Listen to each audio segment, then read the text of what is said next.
आप कंप्यूटर की स्क्रीन पर देख सकते हैं मेरी विंडो 10 एक्टिव नहीं है। मैं इस वीडियो में विंडो 10 को एक्टिव करूंगा। मैं आपको ऐसा तरीका बताऊंगा जिसकी मदद से आप विंडो 10 के सारे वर्जन को एक्टिव कर सकते हैं। आपको इंटरनेट की ज़रूरत होगी और एक फ़ाइल की। फ़ाइल का लिंक डिस्क्रिप्शन में है, आप डाउनलोड कर लें। सबसे पहले आपने इंटरनेट को ऑन कर लेना है। जो लिंक डिस्क्रिप्शन में आपने इस पर क्लिक करेंगे तो ऐसा टेक्स्ट दिखाई दे रहा। आपने इस सारे को कॉपी करना है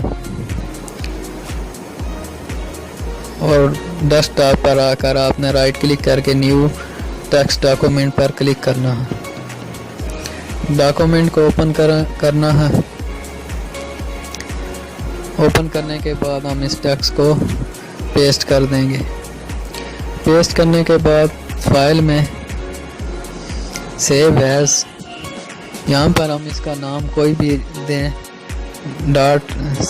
.cmd लिखना है, या आप लिख सकते हैं एक्टिवेट विंडो .cmd लिख और इसे आप सेव कर देंगे। सेव करने के बाद इसे क्लोज कर दें। आप देख सकते हैं फाइल सेव हो चुकी है और दूसरी फाइल को हम डिलीट कर देंगे। इंटरनेट को आपने ऑन कर रखना है, क्लिक करके रन एज एडमिनिस्ट्रेटर कर लेना है। आप देख सकते हैं विंडो एक्टिव होना स्टार्ट हो चुकी है।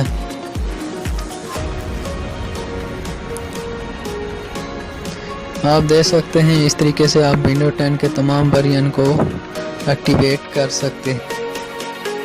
फर्स्ट टाइम ये एरर शो करेगा।